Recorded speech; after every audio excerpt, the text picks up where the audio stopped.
Andover when I was 17, moved to New York, and ended up driving a meat truck, actually. That was my college. James Spader built a career playing brilliant, dangerous men who never fully let you in. Calm on the surface, unsettling underneath. But what most people don't realize is that this wasn't just acting. Behind the awards and iconic roles was a man quietly fighting a condition that dictated his routines, strained his closest relationships, and pushed him deeper into isolation. That same struggle followed him onto set, shaping how co-stars experienced him and complicating professional bonds he already found hard to maintain. Then, during one production, everything snapped when a powerful industry legend did something Spader later called deeply uncomfortable and outright disgusting. Who was this co-star? And why did Spader never forget that moment? The man behind the screens. James Spader is one of those actors everyone in Hollywood respects. Directors admire his discipline. Writers love how he brings layers to even the quietest scenes. He plays charming lawyers, mysterious villains, and brilliant outsiders with the same effortless confidence. But behind the polished performances and interviews, there's another side to James Spader most people don't realize.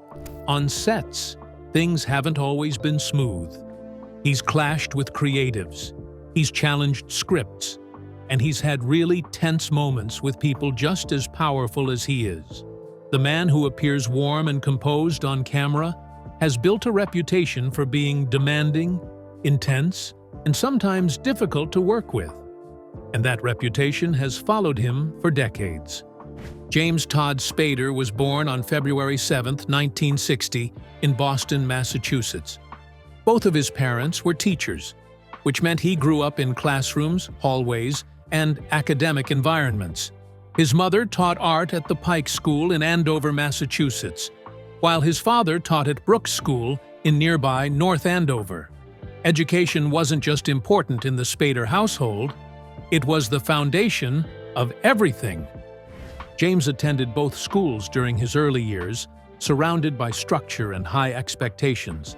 Later, he enrolled at the prestigious Phillips Academy in Andover, where he studied alongside future theater director Peter Sellers. The path seemed clear: elite schools, higher education, and a stable career. But Spader had other plans. In the 11th grade, he dropped out of Phillips Academy and moved to New York City to pursue acting full-time. It was a risky decision, especially for someone raised in such academically driven surroundings. With no safety net and no guarantees, Spader took whatever work he could find. He became a yoga instructor, he drove trucks, he worked as a meat packer, he even shoveled manure as a stable hand. These weren't temporary hobbies. They were survival jobs, taken while he chased auditions and tried to break into an industry that didn't care about his pedigree. His first noticeable film role came in 1981, when he played Brooke Shields' brother in Endless Love. It wasn't a career-defining performance, but it got him noticed. From there, he landed small parts in television movies and supporting roles in feature films, slowly building momentum. Early on, Hollywood didn't quite know what to do with him. Spader had an unusual presence. He was soft-spoken but intense, charming but unsettling. Casting directors began placing him in roles that leaned into that ambiguity. Throughout the 80s, he was often typecast as arrogant rich kids, morally questionable characters, and quiet antagonists in youth-oriented films. He became known for playing characters audiences loved to hate. Then everything changed in 1989. Spader starred as Graham Dalton in Steven Soderbergh's Sex, Lies, and Videotape, a low-budget independent film that exploded onto the global stage. The movie won the Palme d'Or at the Cannes Film Festival, and Spader took home the Best Actor award at Cannes for his performance. Overnight, he went from being a familiar face in teen films to a critically respected actor with serious credibility. From that moment on, his career took a sharper turn. He leaned into complex, psychologically driven roles, refusing to follow traditional leading man paths. Over the years, he earned 3 Primetime Emmy Awards for Outstanding Lead Actor in a Drama Series, received 3 Golden Globe nominations, and collected 10 Screen Actors Guild Award nominations. His television work, especially in later years, introduced him to an entirely new generation of fans. And in 2015, he added voice acting to his resume when he voiced Ultron in Marvel's Avengers: Age of Ultron. By then, Spader had already been working steadily for more than 3 decades. But success didn't soften him. As his reputation grew, so did whispers about his behavior on set. People began talking about his intensity, his blunt honesty, and his unwillingness to compromise creatively. Some admired it. Others found it exhausting. And a few high-profile clashes would soon make it clear that James Spader wasn't just selective about his roles, he was uncompromising about how they were made. Spader's controversial Hollywood reputation. Rolling Stone once called James Spader the strangest man on TV and the most intense guy in any room. And that description followed him for years. Spader has always been known as difficult but brilliant, but not difficult in the explosive sense. His reputation came from something more unsettling. He was known to avoid social situations. He kept his circle small. He stayed intensely private. And he was extremely selective about the roles he accepted. Those traits sometimes created tension on set, but they also made him perfect for playing characters who lived in gray areas. Spader built his career on enigmatic, morally ambiguous, and often unsettling roles.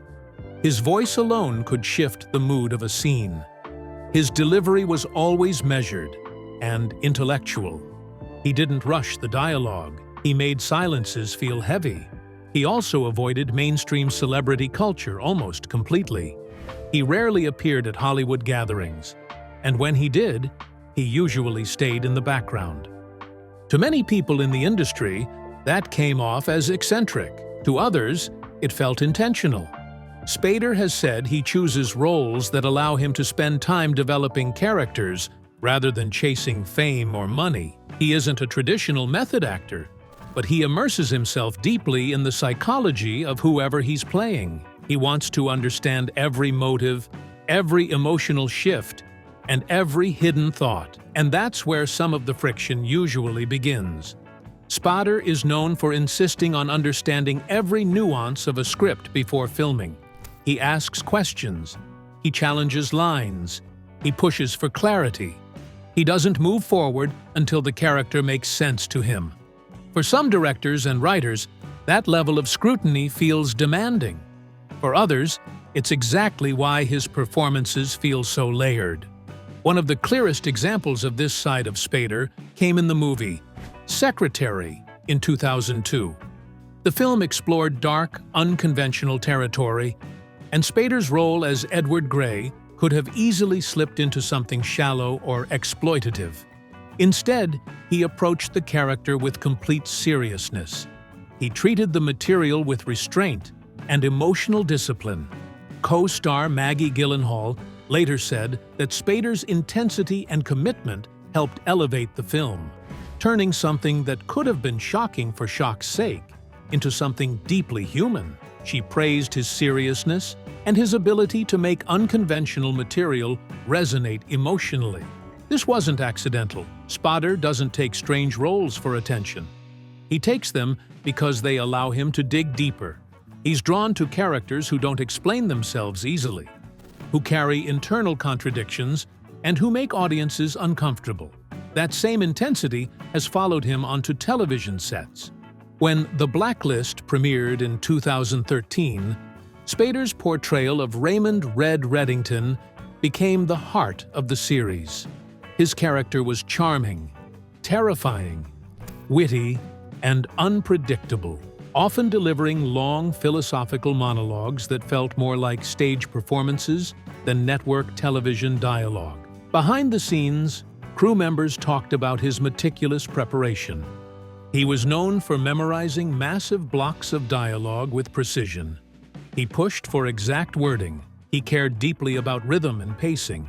If something didn't feel right, he spoke up. Co-star Megan Boone described him as brilliant but mysterious, noting that he kept a professional distance while still commanding respect on set. He wasn't cold, but he wasn't casual either. He maintained boundaries, stayed focused, and expected the same level of commitment from everyone around him. That professional distance became part of his reputation. Actors who worked with him often described him as intriguing to watch, even off-camera. Rainn Wilson once called him mesmerizing, pointing to Spader's unpredictable energy and quiet intensity. Steven Soderbergh, who directed Sex, Lies, and Videotape, credited Spader with bringing unexpected depth and nuance to the film, saying his performance transformed the entire project. But not everyone found his approach easy. Some people struggled with his silence between takes. Others felt unsettled by how deeply he disappeared into his roles. And some simply weren't used to actors who didn't engage in small talk or social bonding on set. Spader made it clear that he wasn't there to make friends. He was there to work. That mindset earned him admiration from directors who valued serious performers. But it also earned him a reputation as someone who could be hard to read, hard to please, and hard to connect with on a personal level. Over time, Hollywood began to see him as an outlier, and that unpredictability became part of his brand. But there was a deeper, more unsettling reason behind his need for control, his love of solitude, and his intense focus on character. Spader's battle with obsessive-compulsive disorder. For years, James Spader kept one of the most defining parts of his life completely private. Fans saw the confidence, directors saw the discipline, co-stars saw the control he brought into every scene. But very few people understood what was actually driving that intensity. In 2014, Spader finally opened up in a Rolling Stone interview and revealed that he lives with obsessive-compulsive disorder. He described OCD as a constant companion, something that had been with him for much of his life. Not something that came and went, not something he could switch off when cameras stopped rolling. It was always there, shaping his routines, his thinking, and the way he moved through the world. When asked how it affected him day to day, Spader didn't soften the truth. He simply said, "It's very hard for me." That single sentence explains more about his career than most people realize. Spader has talked about how OCD influences nearly every interaction he has. It affects how he prepares for work, how he processes information, and how he handles uncertainty. Small details don't stay small for him. They demand attention. They linger. They multiply. He admitted that his mind often fixates on things others might overlook, sometimes to the point of exhaustion. It's part of why people have described him as eccentric or overly meticulous. To outsiders, it can look like perfectionism. To Spader, it's survival. He's also spoken about needing structure and control in his environment, something that doesn't always align easily with collaborative work. Film and television sets are chaotic by nature. Schedules change. Scripts evolve. Scenes are rewritten on the fly. For someone with OCD, that lack of predictability can be overwhelming. Spader has explained that his condition makes it very hard for him to relax or improvise freely. He doesn't thrive in looseness. He thrives in preparation. He needs to understand exactly what's happening, why it's happening, and how his character fits into every moment. That need for clarity is what sometimes made him seem demanding. He isn't satisfied with surface-level motivation. He wants to know what his character is thinking between lines of dialogue. He wants to understand emotional transitions that never appear on the page. He wants every scene to make internal sense, not just dramatic sense. And when something feels unclear, he pushes until it becomes clear. Colleagues have long noticed this drive for precision. His OCD often manifests as an intense focus on script accuracy, pacing, and performance nuance. He doesn't gloss over inconsistencies. He doesn't accept vague direction. He needs things to align mentally before he can fully inhabit a role. That same condition that complicates his everyday life has also become one of his greatest creative tools. Nowhere was that more visible than on The Blacklist. Spader has credited his OCD with helping him build Raymond "Red" Reddington with such meticulous precision. The character's long monologues, subtle emotional shifts, and carefully measured delivery weren't accidental. His fixation on detail allowed him to maintain consistency across hundreds of episodes, even when storylines stretched over multiple seasons. Those elaborate speeches Red became known for weren't simply memorized. Spader dissected them. He mapped their rhythm. He studied how each word landed. His mind locked onto every beat, every pause, every inflection, until the dialogue became second nature. That level of control gave Red Reddington his distinctive presence. But it came at a cost. On Boston Legal, co-workers noticed that Spader's need for structure sometimes clashed with more freewheeling personalities on set. While other actors were comfortable experimenting or changing things last minute, Spader preferred knowing exactly where everything stood before cameras rolled. That difference in working styles occasionally created friction, not because he was unkind, but because his brain simply doesn't operate casually. For Spader, preparation isn't optional. It's a necessity. He has acknowledged that OCD can be debilitating in everyday life. Simple routines can become complicated. Letting go is difficult. Silence doesn't always bring rest. His thoughts don't slow down easily. Yet he's also been honest about how the condition enhances his ability to inhabit complex characters. The same mental intensity that makes ordinary tasks harder allows him to dive deeper into roles most actors might skim across. He doesn't approach characters emotionally alone. He approaches them intellectually, psychologically, and structurally. He builds them from the inside out. It's also why he guards his personal space so carefully. Living with OCD means constantly managing stimulation, expectations, and emotional energy. Over time, Spader learned that protecting his privacy wasn't just a preference, it had to be done. He couldn't afford the constant noise of celebrity culture on top of an already demanding internal world. So, he withdrew. But OCD isn't the only reason James Spader lives the way he does. There's another reason he lives so quietly, keeps people at arm's length, and refuses to let the public inside his personal world. And that reason lies in his extreme devotion to privacy, a choice that shaped both his career and his relationships in ways few people ever truly saw. A life marked by extreme privacy. Over the years, James Spader has made it clear that his personal life is not up for public discussion. He has said openly that he happily paid a heavy price in terms of career visibility to protect his privacy.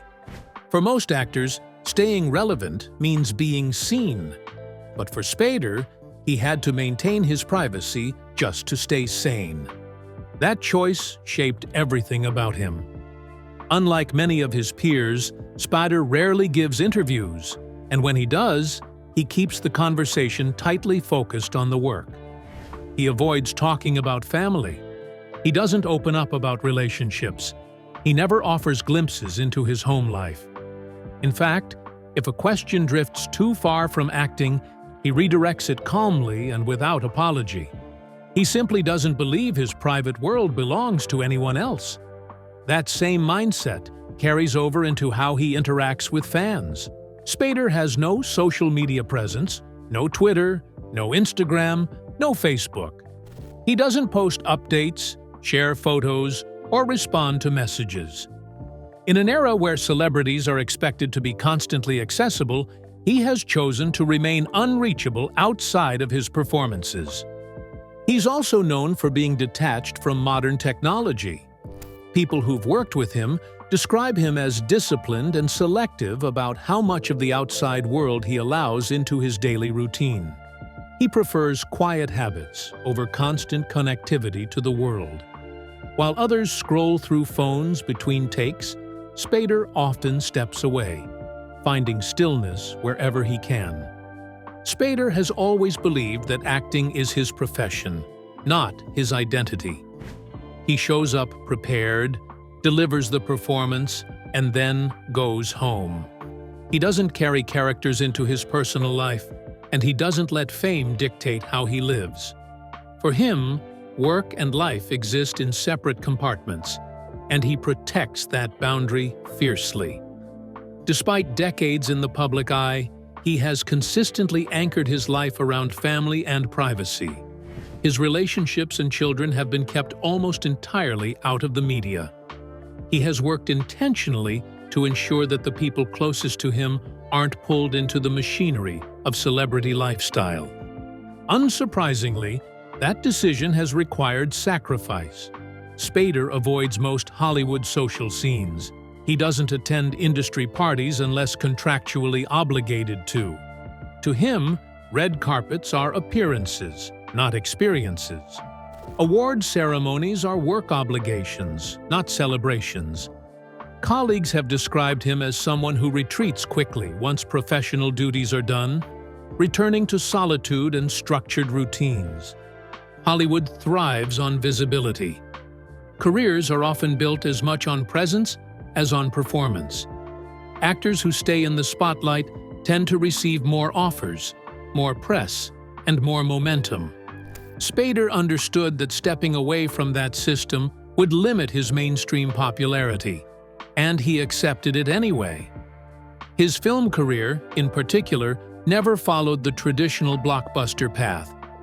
While he delivered critically respected performances, his insistence on privacy meant fewer high-profile promotional campaigns and less media attention. Compared to peers who leaned into fame, Spader remained understated, sometimes even overlooked. But that same privacy gave him freedom because he could choose projects that genuinely interested him. He wasn't obligated to maintain a certain image or box office persona. So, he took unconventional roles, explored difficult material, and followed his instincts instead of market trends. Over time, that approach created the mystique he's known for. Audiences didn't know much about James Spader's personal life, and that made his performances more compelling. Each new role arrived without context, allowing viewers to engage with the character rather than the celebrity. Critics noticed it too. His isolation made him harder to categorize, even harder to predict, and more intriguing to watch. While other actors became overexposed, Spader remained a controlled presence, revealing only what he wanted through his work. James Spader lives the way he works, carefully, intentionally. With boundaries, most people in his position would find it impossible to maintain. He gives everything to his performances and almost nothing to the public. But that level of privacy doesn't exist in isolation.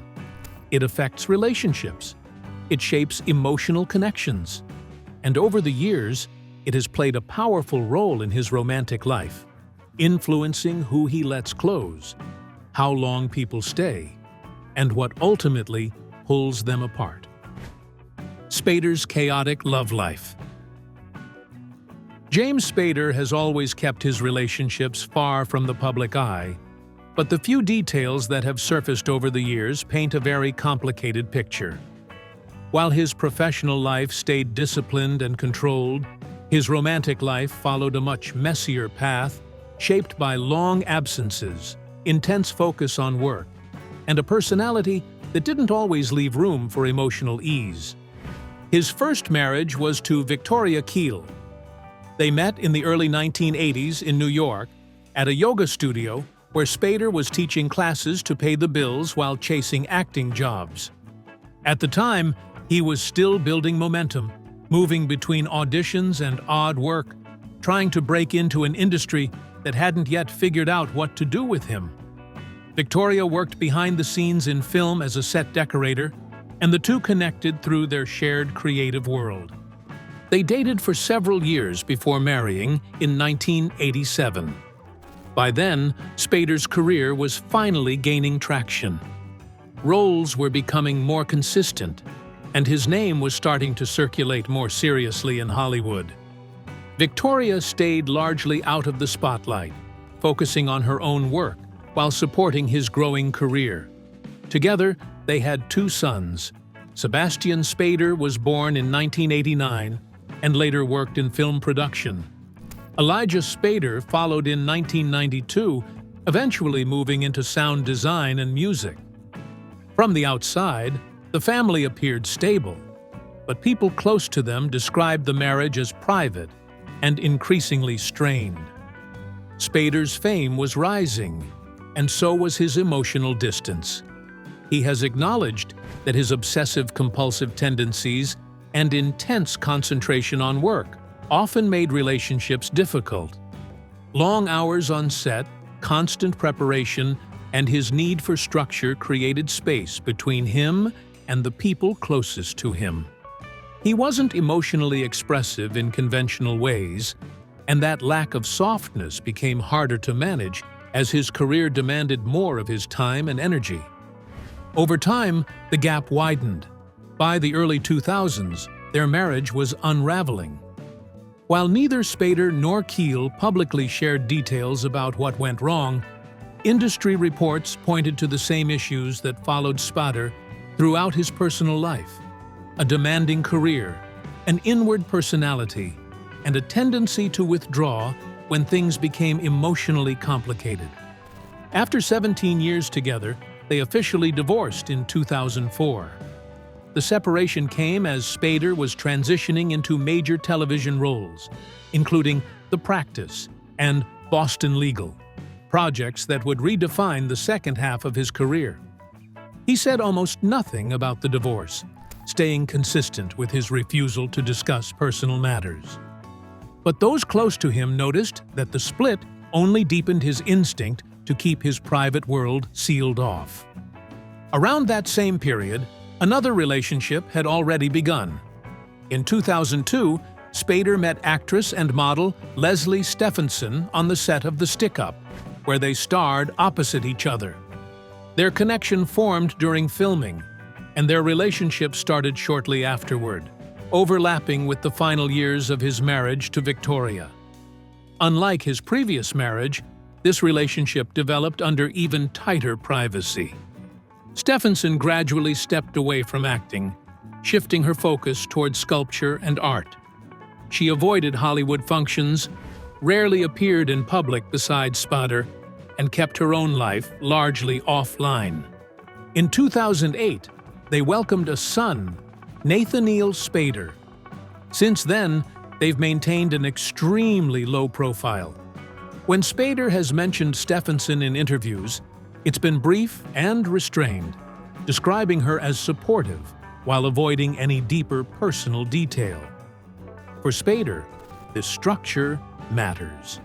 His earlier marriage showed him what happens when emotional needs collide with a career that demands constant attention. He has admitted that his personality isn't easy to live with, especially when combined with OCD and a relentless work ethic. Relationships require flexibility, vulnerability, and compromise. Those aren't areas where Spader naturally operates. Victoria Keel lived through the height of his early success, raising children while Spader navigated fame and creative pressure. Leslie Stephenson entered his life later, when he had already pulled away from Hollywood culture and learned how tightly he needed to guard his space. But even with all that control, there was still one professional relationship that unsettled him in a way nothing else quite did. One actor, James Spader, found himself deeply uncomfortable working with. The actor he was uncomfortable with. When James Spader joined Boston Legal, he stepped into one of the most successful chapters of his career. The series, created by David Kelly as a spin-off of The Practice, gave Spader the role of Alan Shore, a sharp, morally complicated lawyer whose intelligence was matched only by his unpredictability. Opposite him was William Shatner, playing Denny Crane, a flamboyant senior partner who leaned heavily into comedy, ego, and absurdity. On screen, their chemistry was undeniable. Alan Shore and Denny Crane became the emotional center of the show. Their strange friendship carried entire episodes, balancing humor with vulnerability in a way few television partnerships ever manage. Viewers loved watching them argue, bond, and quietly support each other. Their scenes felt alive, natural, and often improvised in tone. Behind the scenes, though, their relationship was far less effortless. Spader and Shatner approached acting from completely different places. Spader was meticulous. He memorized every line exactly. He wanted to understand the logic of each scene before cameras rolled. He paid attention to pacing, rhythm, and emotional transitions. He prepared intensely and expected consistency. However, Shatner worked the opposite way. He was spontaneous. He liked to improvise. He brought humor into moments that weren't always written that way. He followed instinct more than structure and enjoyed surprising both cast and crew with unexpected choices. For Spader, that unpredictability was difficult. He has admitted that working with Shatner was challenging because of how differently they operated. Rehearsals could feel unstable, especially for someone whose OCD made him crave control and precision. Spader wanted to know exactly what was coming, but Shatner preferred to discover things in the moment. But the real source of tension wasn't just the acting style, it was Shatner's habits on set. Spader has said in interviews that Shatner's tendency to eat during scenes drove him crazy. Shatner would snack while filming, casually chewing or licking his fingers between takes. For Spader, who fixated on details and environment, it was deeply distracting. He found it unprofessional and disruptive, especially while trying to stay mentally locked into a performance. He was equally bothered by Shatner's smoking habit. Spader reportedly called it disgusting and avoided walking near anyone who was doing it. The smell and the lack of boundaries around it all went directly against the controlled space he needed to function on set. These weren't minor annoyances to him. They interfered with his ability to focus. Shatner's larger-than-life personality added another layer to the tension. He moved through the set casually, joked with crew members, and treated filming as something loose and flexible. Spader, on the other hand, approached it like a surgical procedure. He later described Shatner as unpredictable, explaining that it made working together harder than people realized. Still, he never denied Shatner's talent. Spader acknowledged Shatner's charisma and recognized that their differences were exactly what made their on-screen partnership work. Shatner, for his part, spoke warmly about Spader. He praised his intelligence and acting ability, often crediting him with elevating the show. He admitted they weren't close off-screen, saying they got along okay, but weren't super friendly. Shatner also seemed amused by Spader's discomfort with his habits. He never took it personally. Instead, he joked about it in interviews, once explaining that their craft service table was located near the stage entrance, which meant Spader had to walk past people eating. Shatner laughed about how Spader would avoid looking, especially if someone was spreading butter on a bagel or licking their fingers. Despite everything, the professional respect between them never disappeared. They continued working together for years, creating one of television's most memorable duos. What do you think about James Spader's relationship with his colleagues? Tell us in the comments section below. If you enjoyed this video, don't forget to click on the next video on your screen, like this video, and subscribe to our channel for more updates.